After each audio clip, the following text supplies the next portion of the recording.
नमस्कार दोस्तों, as education में मैं आकांक्षा सनोडिया आपका बहुत बहुत स्वागत करती हूँ। तो कल हमने जो इसके टॉपिक्स देखे थे कि 5 किंगडम क्लासिफिकेशन हमने जो देखा था उस पे हम अपने एक नए हम वर्ग को चालू करेंगे। तो सबसे पहले हमने ज्यादातर उसमें कौन सा वर्ड सुना था कि प्रोकैरियोटिक कोशिका होती, यूकैरियोटिक कोशिका होती।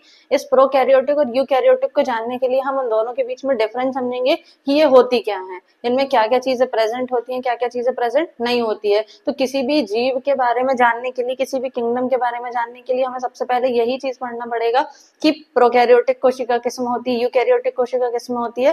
तो सबसे पहले हम इसको देखेंगे कि प्रोकैरियोटिक और यूकैरियोटिक कोशिकाओं में क्या अंतर होता है। तो सबसे पहले हम देखेंगे कि कल जैसे मैंने आपको बताया था कल कि प्रोकैरियोटिक कोशिकाएं कैसी रहती हैं।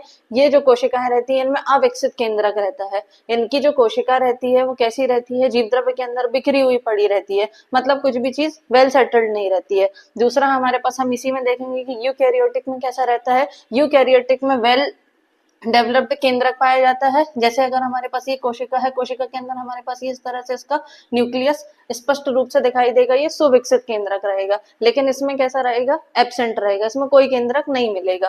फिर दूसरा हमने इसमें देखा कि प्रोकैरियोटिक कोशिकाओं में कैसी रहती है, न्यूक्लियर मेम्ब्रेन रहती है और न्यूक्लियोलस जो रहता है वो एब्सेंट रहता है। जब इसके अंदर केंद्रक ही नहीं है तो इसके अंदर केंद्रक नहीं है तो इसके अंदर न्यूक्लियर मेम्ब्रेन भी नहीं बनेगी, ना ही न्यूक्लियोलस बनेगा, इसलिए इसमें दोनों चीजें कैसी रहती हैं, एब्सेंट रहती है। उसी तरह से हम जब देखेंगे कि यूकैरियोटिक कोशिका में तो इसमें जो न्यूक्लियर मेम्ब्रेन रहती है और जो न्यूक्लियोलस रहेगा वो पूरी तरह से प्रेजेंट रहेगा। जैसे हमने यहाँ पे देखा था कि ये केंद्रक है तो ये केंद्रक के बाहर वाली जो रहेगी वो क्या कहलाएगी, न्यूक्लियर मेम्ब्रेन कहलाएगी। और इसके अंदर जिससे ये घिरा हुआ रहता है उसे हम पूरा क्या कहते हैं, न्यूक्लियोलस कहते हैं। तो ये दोनों चीजें इसमें कैसी रहेंगी, वेल डेवलप्ड रहेंगी। इसलिए यूकैरियोटिक कोशिकाओं के से बने हुए जो भी जीव रहते हैं वो सारे कैसे रहते हैं, उनमें पूर्ण तरह से विकसित तंत्र पाया जाता है। फिर हम तीसरा इसमें देखेंगे कि इसमें जो झिल्ली युक्त कोशिकांग रहेंगे, जैसे इसमें गोल्जी बॉडी हो गई, एंडोप्लाज्मिक रेटिकुलम हो गई, लाइसोसोम हो गई, क्लोरोप्लास्ट हो गया, माइटोकॉन्ड्रिया हो गई, ये सब क्या रहेंगे, इसमें एब्सेंट रहेगा। कुल मिला के जो प्रोकैरियोटिक कोशिकाएं रहती हैं इसमें कोई भी चीजें हमें विकसित रूप में नहीं मिलेगी। ये एक तरह के प्रिमिटिव जीव्स होते हैं। प्रिमिटिव में मतलब क्या है कि इनमें कोई भी कोशिकांग अच्छे से डेवलप्ड नहीं रहेगा या तो एब्सेंट ही रहेगा। जैसे हमने देखा कि गोल्जी बॉडी हो गया, endoplasmic reticulum, lysosome, chloroplast, mitochondria, ये सारी चीजें जो है सर्वाइव करने के लिए हमें बहुत इंपॉर्टेंट होती है, लेकिन ये इसमें प्रेजेंट नहीं होती है।